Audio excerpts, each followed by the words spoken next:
So it's getting worse every day. Biden is getting worse every day.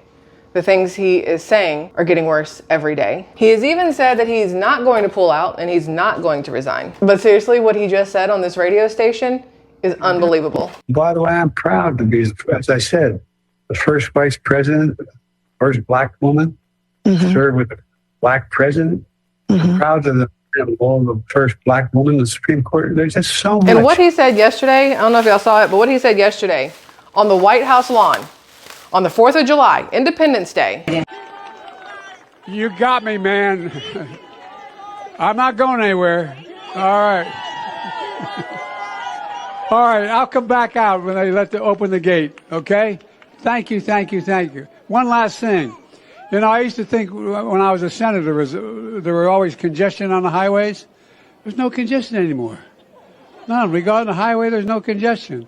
And so the way they get me to stop talking, they'll say, we just shut down all the roads, Mr. President.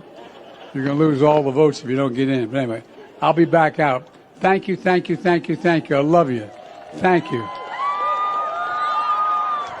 I don't know what's going through this man's mind. And to make matters worse, he is thinking about debating Trump for a second time. Like he doesn't know how unbelievably badly the first time went.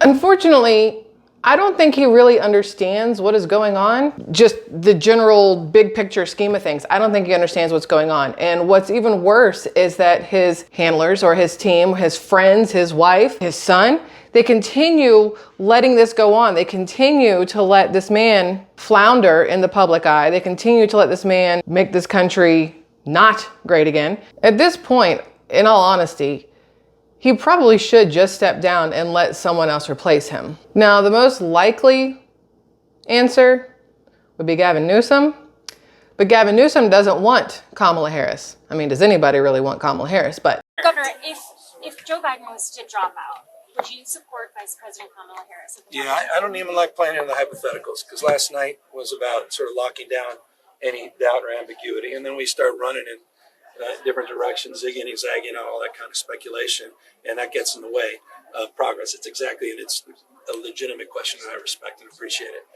But if you can appreciate my point of view that it's very unhelpful, and it's exactly the question and answer that the Republican Party right now wants us to have, and that kind of two-way conversation, give and take, I'm not going to play into that. Joe Biden's our president.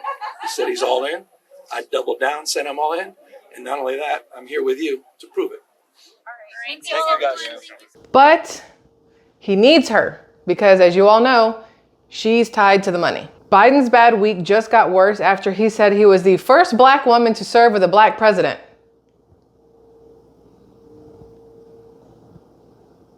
My brain can't even figure out what just happened there. So Joe Biden's argument that his disastrous debate performance last week was a one-off is seemingly falling apart. In his latest verbal slip-up, the president said he was proud to be the first black woman to serve with a black president.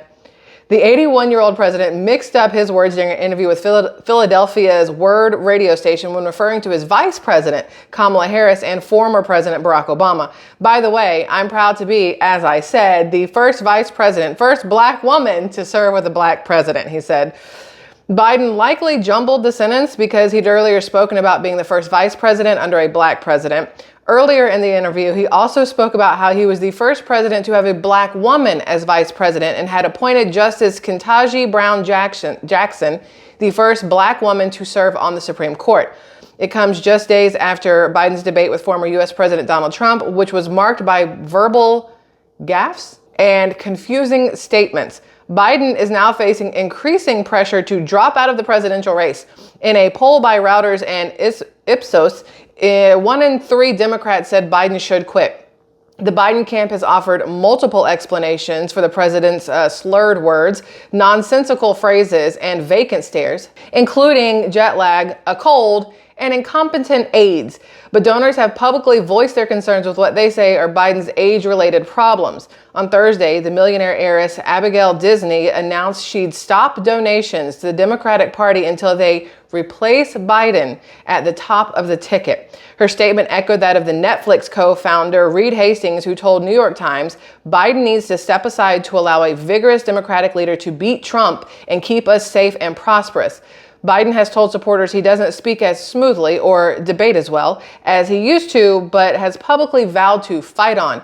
Axios, citing people close to the president, said Biden worked best between 10 a.m. and 4 p.m. and struggled to function outside that window. His press secretary, Karine Jean-Pierre, said to reporters that he's a little slower than he used to be. Biden told governors he needed to get more sleep and stop holding events after 8 p.m., CNN and New York Times reported. Biden's campaign didn't immediately respond for requests for comment from Business Insider about reports. On Friday, Biden's mental acuity is set to be scrutinized when he sits for an interview with ABC News' George Stephanopoulos, who used to be the head of communications at the White House during Bill Clinton's presidency. Biden's previous interactions with Stephanopoulos include a rare sit-down appearance in 2021, during which he defended the U.S.'s decision to pull its troops from Afghanistan.